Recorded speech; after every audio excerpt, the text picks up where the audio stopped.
Good morning. I'm Vicki Callahan.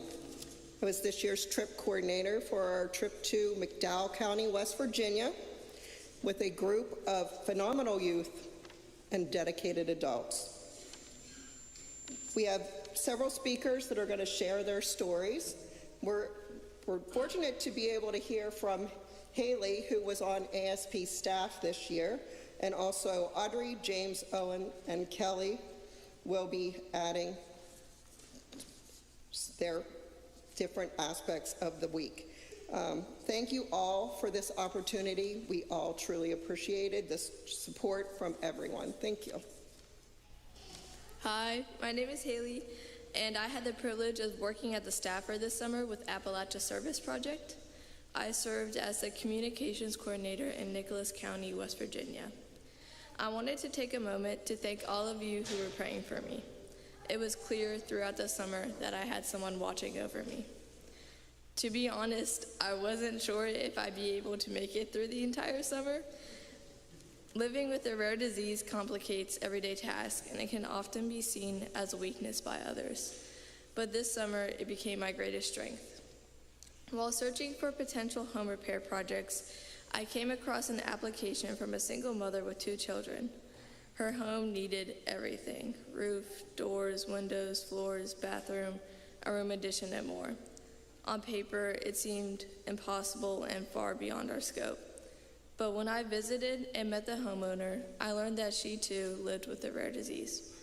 In that moment, I felt an instant connection and knew that Appalachia Service Project needed to take on this home. I shared her story with my staff, advocated for the project, and eventually we signed on to make it happen. This summer showed me that what I once viewed as my weakness was in fact the very thing that empowered me to connect deeply, push forward, and help bring hope to someone else's life. Good morning. My name is Audrey. I'm going into my sophomore year at Anne Arundel Community College, and this was my 3rd ASP. If I'm being a little bit vulnerable, this whole school year was a little bit rough for me. I struggled a lot with my plan, which mentally took a toll on me. By the time ASP signups came around, I was really debating on if I wanted to go or not. It took a lot of internal debate, long talks with my parents, and a lot of praying to God for help. Of course, the right decision was to go, and I'm so glad that I did. I was put on a crew with all college kids and a double crew of adults. I won't lie, when my dad first told me, neither of us knew how it would go until Monday. When we arrived at Miss Myrtle's house Monday morning, everyone dispersed from their vans and immediately got to work like we'd been working together for months. Mosey Monday was definitely not a thing for Carmichael 1 and 2. Tumbling Tuesday, that's a different story. Normally, when you're on a double crew, each crew has their own project for the week and you don't do a ton of work together. With our double crew, anyone that came to the site would have thought that there was a crew of 12 assigned to one house. Everyone worked so extremely hard all week, and I'm so proud of everything we accomplished. We put up an entire new subfloor and laminate flooring. We built a hug system and insulation to prepare for siding. Seeing the joy and sadness on Miss Myrtle, Todd, and Alice's faces when we said goodbye on Friday was so special. Seeing how grateful and happy they were with how everything has come together, but sad to see their new friends go, was bittersweet. Even though we only knew each other for a few days, I will remember them for the rest of my life. Though my week was full of hard work, it was also filled with so much joy and laughter. The amount of jokes, all the TikToks and food reviews, the lost key, the hurricane we drove through on our way to the picnic that was later canceled, and even the turtle that Steve saved made this week truly memorable. However, the thing that was most memorable was my family that I grew closer to. I don't regularly come to service or MIF, which makes seeing the people more special. This played a big role in my decision to come back or not. But like always, on Saturday morning at 8 a.m., when we all met in the parking lot for our send-off, I felt right at home. That's why I love these people so much. I truly feel God's presence when I'm with them. I always feel so welcome no matter how much time passes from when the last time I see them is. So next year, when the ASP signups come out, no matter what's going on in my life, I will gladly risk the AS plague, say goodbye to my blood family, and jump in the car with my church family. Good morning. My name is James. This year on the ASP trip, we had a mix of familiar faces and first-timers, both youth and adult. Some youth came for the first time, inspired by their peers. A few fathers joined their children. One grandmother returned to the area where she grew up, this time with her grandkids. And a couple of adults were strongly encouraged by regular participants to come along.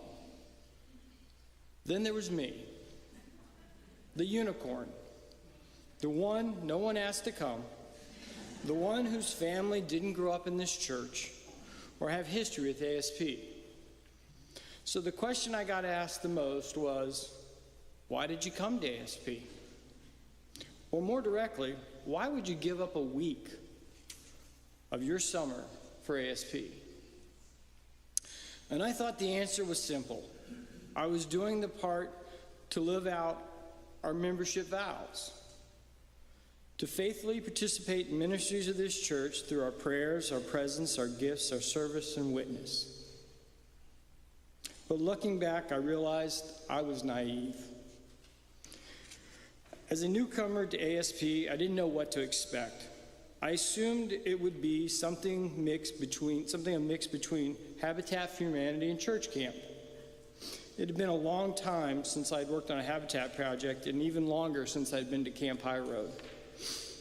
My expectations were far too limited. What I experienced was so much more. The sense of community was incredible. The morning devotions were powerful ways to begin each day. Every speaker shared a message that was meaningful and easy to connect to. This year's theme was Be the Light from Matthew 5:16, which we heard earlier. In the same way, let your light shine before others that they may see your good deeds and gratify your Father in heaven. A fitting verse for ASP. We serve in McDowell County, the southernmost county in the state of West Virginia. Once a booming coal region with nearly 100,000 residents, its population is now closer to 17,000. It is the sixth most impoverished county in the country. In the U.S., and they suffer devastating floods early this year. This is a place that truly needs light and hope. And I can tell you, your church was that light. Despite the sweltering heat, with temperatures reaching over 90 and sometimes 100 degrees, every person on the trip worked hard with grace and generosity. From sharing Christian love with churches at our center to going above and beyond for the homeowner, not just doing the job, but showing care, compassion, and community. I was part of an all-adult crew with a team of college students and adults. We worked together seamlessly, as Audrey already talked about.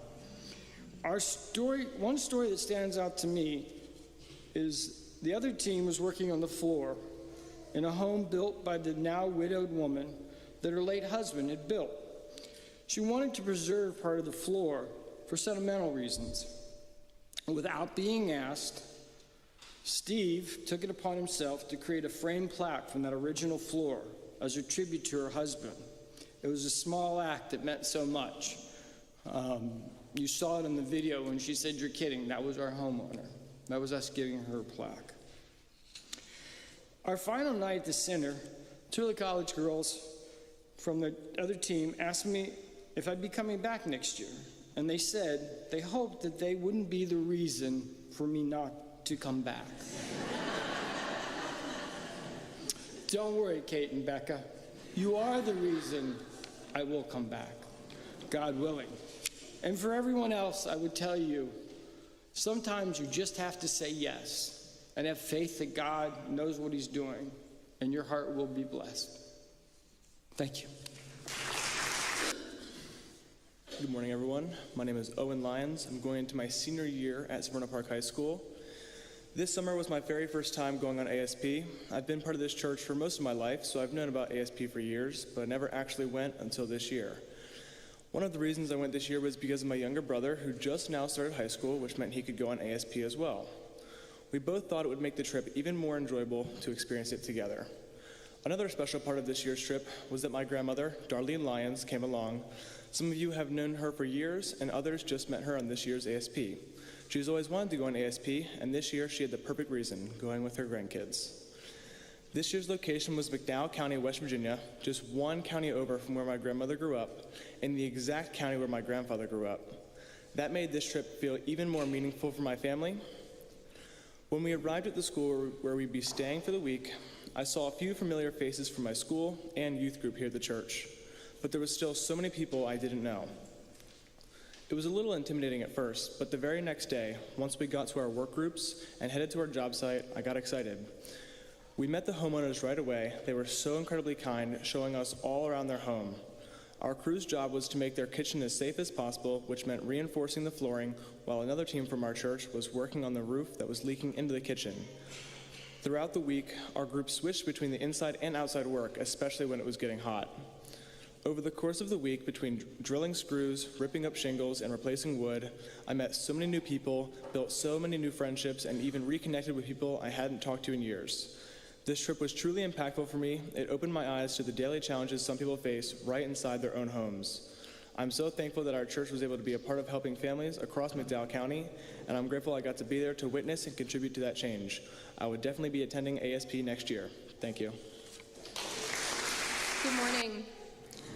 My name's Kelly, and I'm here to tell you about my experience with the Appalachian Service Project, and try not to knock over the pulpit. So while this is my first year going to ASP, I think my story actually begins about 3 years ago.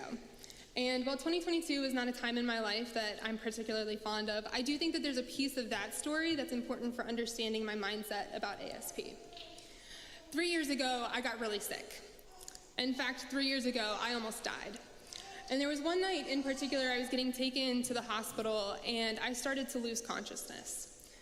And as I was fading in and out, I distinctly remember the moment that I decided that I was done. I was ready to die. And then everything went really dark. And I wish that I could tell you that the next morning, whenever I came to, that I was happy. I wish I could tell you that I was relieved. I wish I could tell you that I was excited that a surgery had worked and I was still alive. But I wasn't. In that moment, I hadn't just been ready to die, I had wanted to. You see, I didn't want to be in pain anymore. I didn't want to have to fight anymore. I didn't want to be anymore. And so I started saying no to things, and I started to adopt this lifestyle, this daily routine of just getting through every single day as quickly as possible. Because I wanted to get home, I wanted to go to bed, I wanted to go to sleep, because I really didn't want to be awake anymore. If I've lost your attention so far, it's probably for the best. This hasn't really been a good story, but it gets better. So my friend asked me to do ASP in 2024, and I said no, and that was that. He asked me again in 2025, and I said no, and he said, well, would you at least consider it this year, because I don't think you really thought about it last year. He's right, I hadn't, and I'm a little snarky, kind of always have been, so I responded, you know what, not only will I consider it, but I'll prayerfully consider it. But I've got this life that I'm really busy sleeping through. I've got this life that I'm really busy not living. And I think ASP might just get in the way of that. But I did pray about it, and God does what God does, and he made a way. And so I packed up my bag in my little plastic container that I called a toolbox, and away we went. And as the week began to unfold, I got to witness some pretty incredible things from some pretty awesome people. I saw a young woman who, when someone had paused long enough to just kind of take time and teach her how to do something, she responded with just this overwhelming sense of gratitude. And I was reminded what it would be like to be thankful. I saw a young man who, when an accomplishment of his was recognized without anyone else having to talk about it or brag about it, the smile on his face could be described as nothing less than pure joy. And I was reminded what it would look like, or shown what it would look like to be truly grateful and thankful for the gifts that God gives. I saw another young woman who, when faced with something that she wanted but was met with fear, she responded by stepping outside of her comfort zone. And in just 30 seconds, she showed more courage and bravery than I've shown in 30 years. And I was taken aback by what it would look like to be strong when faced with fear. I saw a young man who, when someone was feeling low, he took the time to sit with them, to talk to them, to let them know that maybe the way that they were seeing themselves was not the way that everyone else was looking at them. And I was in awe of the compassion and kindness. And we worked on a house as well. And when ASP staff came by and said, hey, the work you're doing is phenomenal, but we need you to take more breaks. We need you to slow down. It doesn't need to get done this week. We rallied behind a leader who said no, who said, "We refuse to let this woman who has lost so much, a husband, a daughter, we refuse to let her go one more day without adequate protection around her house." And we worked really hard to give her a home by the end of the week. For the first time in 3 years, I found myself connecting with people. I found myself laughing. I found myself, for the first time in so long, not wanting to be asleep. I wanted to be awake because I didn't want to miss a minute of the awesome work that we were doing. Our key verse, like you've heard, was to be the light. But I think it's important to know that as followers of Christ, that light that we're called to be is not something that we provide. It's not something that we sustain. It's not something that we can extinguish. That light that we're called to be is not from within, it's from above. It's from a God who knows us by name, sees us by name, and calls us by name to God into his world. Whether it's ASP, whether it's church, school, work, home, his world, and love, serve, and follow. Life can get hard. It can get really dark. Reflect his light anyway. So Burnham Park UMC, thank you for being a congregation that serves. Thank you for allowing us to participate in ASP for over 40 years. And to the ASP team here, thank you. Thank you for welcoming me, for including me, for allowing me to be such a small part of a team that made a really big difference for women in a community where we had a massive impact. I can't wait to go back next year. Thank you.